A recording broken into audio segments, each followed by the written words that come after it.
This is Design 30.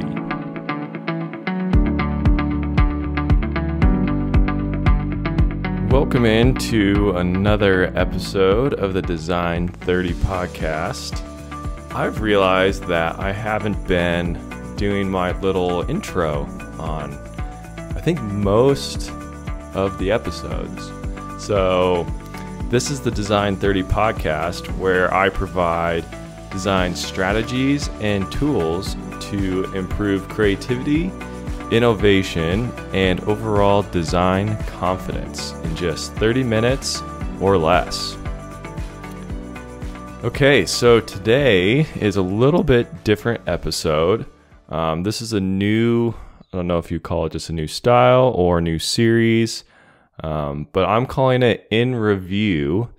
And essentially what I will be doing is reviewing a specific book. Potentially in the future, it could be a product or even an article that I read that I thought was interesting.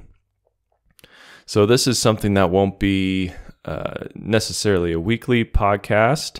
I'll still do the traditional Monday podcast, which is more of a actual concept or tool that I'll be discussing. But for these, it'll probably be more like 2 to 3 times per month. So hopefully this is interesting and a little bit of a change up from the standard type of episode.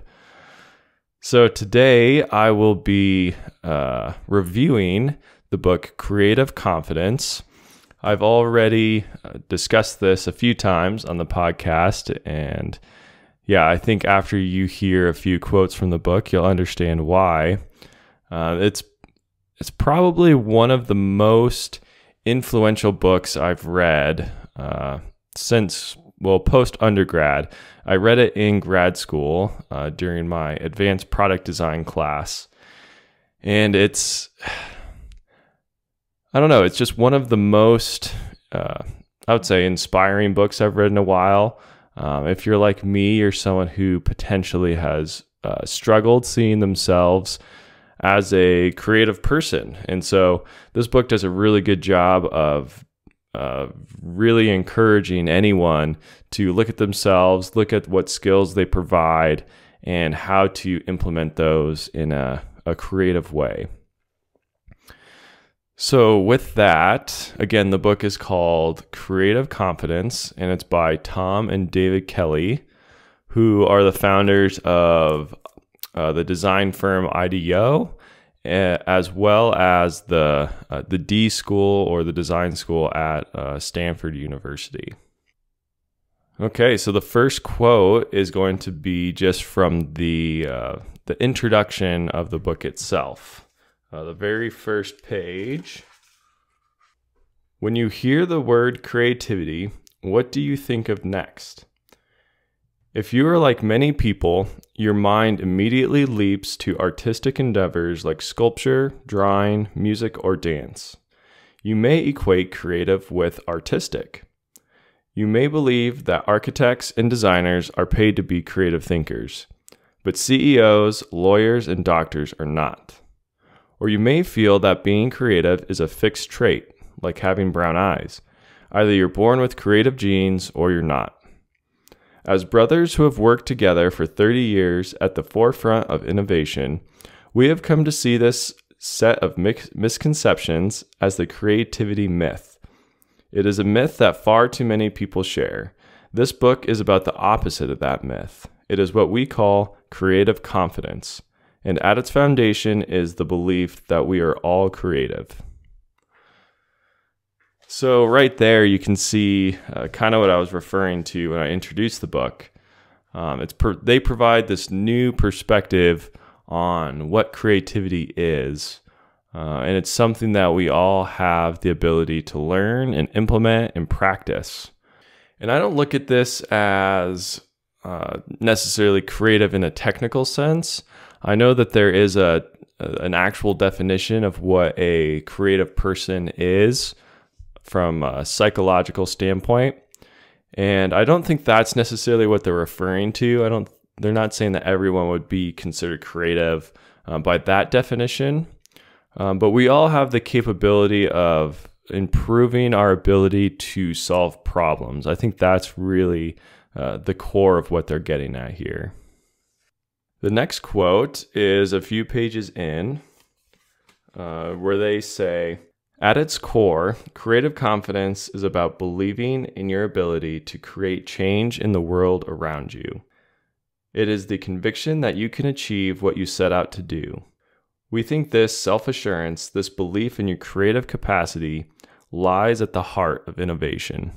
So here they're kind of emphasizing effort and experience, I would say. Those are the two keys to be creative and to have creative confidence. You got to put in the effort, put in the work, practice, improve your skills, and then experience, you have to actually put them into practice on real products, on solving real problems.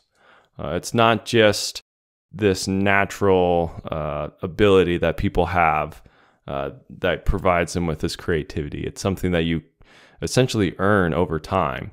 And it comes through hard work, taking chances on difficult problems, and gaining experience that way. The next quote comes from page 5, where they say, "In our experience, everybody is the creative type. We know that if we can get individuals to stick with the methodology a while, they will end up doing amazing things. They come up with breakthrough ideas or suggestions and work creatively with a team to develop something truly innovative. They surprise themselves with the realization that they are a lot more creative than they had thought. That early success shakes up how they see themselves and makes them eager to do more." Again, here they're saying everyone has this ability, and it takes some work. They believe that the methodology they provide often gets people there, and I can attest to that. And again, perseverance, working hard is one of the key aspects of building your creative confidence. So now jumping ahead a bit further into the book on page 30, again, I'm skipping over a ton. I would highly recommend you actually buy this book and read it, because it seems like almost every page there's something that's going to be impactful. And yeah, I don't know. I think everyone listening would actually find this book very interesting, no matter where you're working, what kind of job you're working in. So definitely recommend. So here they say, one prerequisite for achieving creative confidence is the belief that your innovation skills and capabilities are not set in stone. Here again, this is something that I think a lot of us tend to fall into, that you believe that you're either creative or you're not. You have your creative friends and you have your uncreative friends. And again, they're saying that's not the case in their experience, that your skills and capabilities can be improved, they can be molded and shaped over time. That's not something that is set in stone from birth. And I think this is incredibly motivating, actually. It's a belief that you can improve. And this belief, I think, it's really essential. It does give you the confidence to take chances, go for those difficult jobs, try to solve difficult problems. And that's where your ability to be creative and innovative actually improves. And that's how you grow as an engineer, as a designer, or whatever job you're in.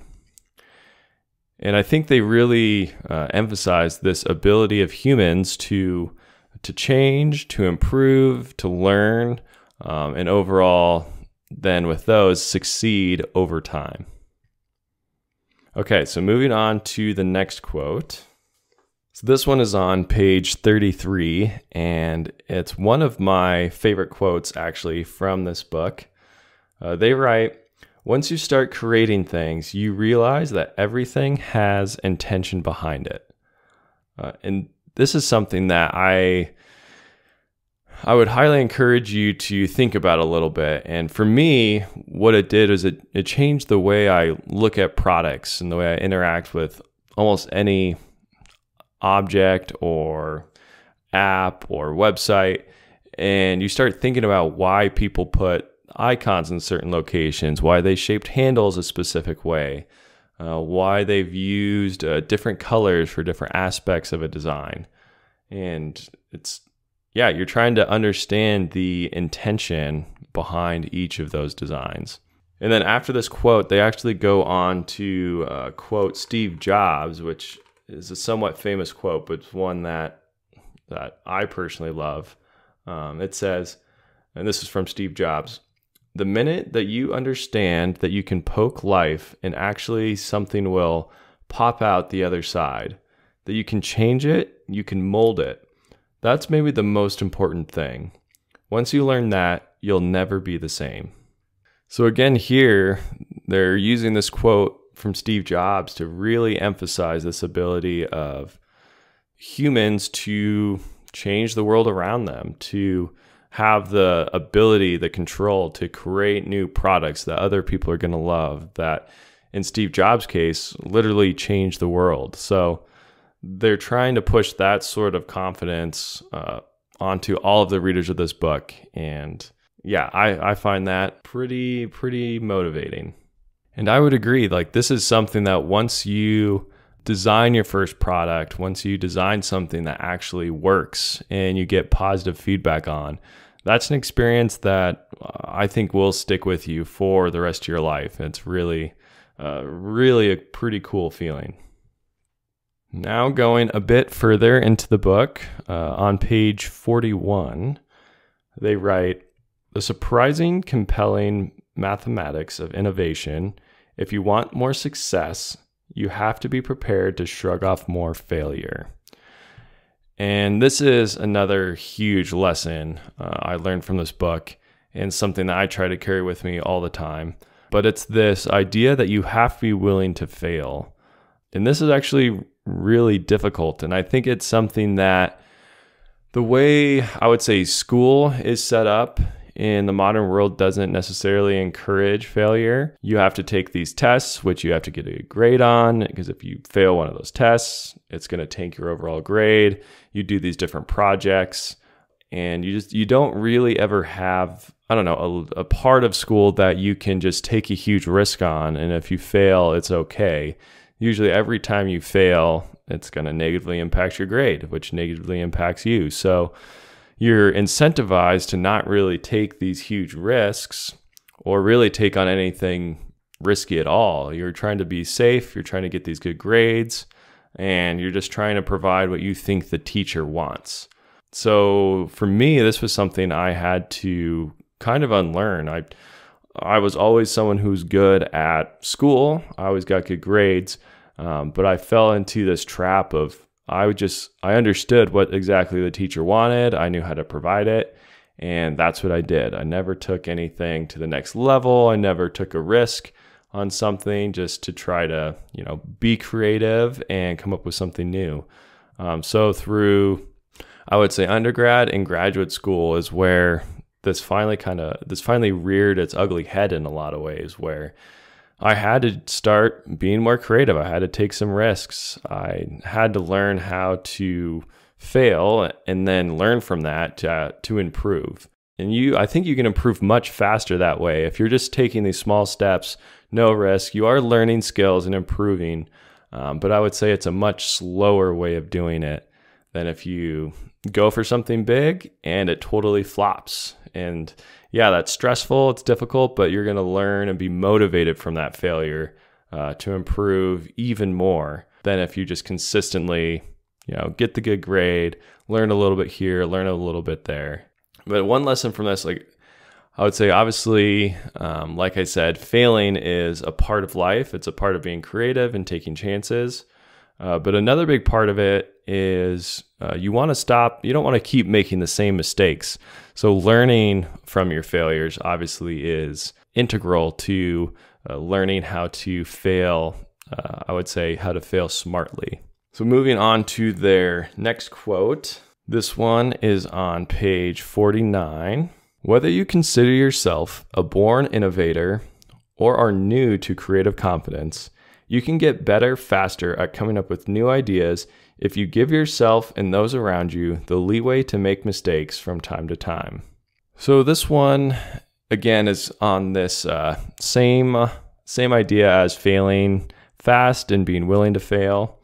But it's more about creating an environment either for yourself or for the people that you work with where failure isn't the end of the world, where you aren't just being judgmental and looking down upon people who make mistakes. You actually want to encourage that, because that's going to build a culture in your company where people are willing to, take a risk on something, go for something big and new. That's, when you try something new, odds are it's going to fail.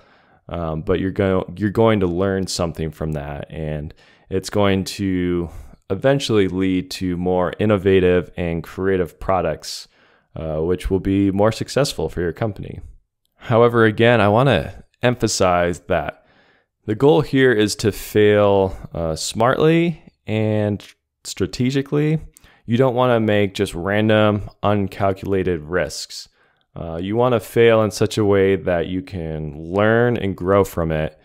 And a huge part of that is planning ahead and making sure you understand the ways in which your product or design could fail. And then after you go through whatever it is, user testing or requirements testing, actually being very observant to understand why you failed and what people liked, what they didn't like, what worked well, what didn't work well. So it's not just throwing, clay or paint at the wall and seeing what happens. It's doing it in a very strategic sort of way. All right, the next quote I pulled from this book is on page 55, where the authors say, "The tendency to label ourselves as non-creative comes from more than just our fear of being judged. As schools cut funding for the arts and high-stakes testing becomes more pervasive, creativity itself is devalued, compared to traditional core subjects like math and science. Those subjects emphasize ways of thinking and problem solving that have a clear-cut, single right answer, while many real-world 21st century challenges require more open-minded approaches." This goes back a little bit to what I was saying about school and what it's really emphasizing with the way it's set up today. I would say, obviously, that math and science, as we all know, definitely have a very important role, especially in design. But I think it's more looking at math and science are these tools that you can use when you're working through problem solving, being creative, coming up with new innovative designs. But there's also this idea that those should be used as tools. And in real life, you're not going to have an answer that's either right or wrong. You have to figure it out on your own. You have to figure out how to decide whether or not an answer is correct, how to decide whether a design is what you want to go with. Is it the correct one? Is it the wrong one? Are people going to like it? Is this product going to be successful? There's no easy way to check your answers. There's no answers in the back of the book. So this isn't a way to degrade math or science, but it's just changing the perspective on what those are and how they should relate to a career in design or a career where you're being asked to solve difficult problems. And the final quote that I will offer today is on page 65. "Creativity, far from requiring rare gifts and skills, depends on what you believe you can do with the talents and skills you already have." So with this quote, it's just re-emphasizing this belief in yourself and understanding that you have skills and abilities that you can utilize, that you can improve upon to become more creative, to become a better problem solver, and an overall better designer, engineer, product developer, whatever line of work you're in. And this improvement comes from taking on challenges, taking on more responsibilities at work, and also taking on more risk. A big part of being creative is this willingness to take on risk. Again, calculated risk. You don't want to be just taking on dumb risks that lose your company money, but there has to be an element of risk taking. And you want to fail fast, like we said, and you try again and again and again. There's a lot of iteration in innovative product design. Well, that is all of the quotes I have from this book for now.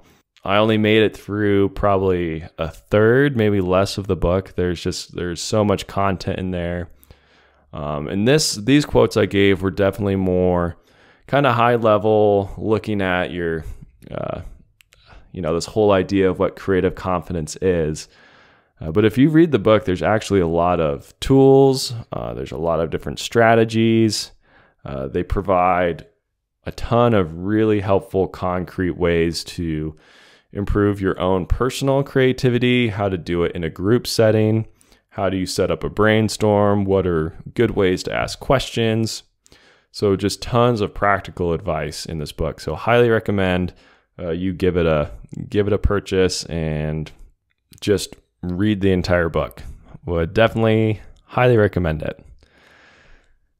Okay, so like I said in the introduction that I actually remember to do on this episode, my goal is to keep these episodes under 30 minutes.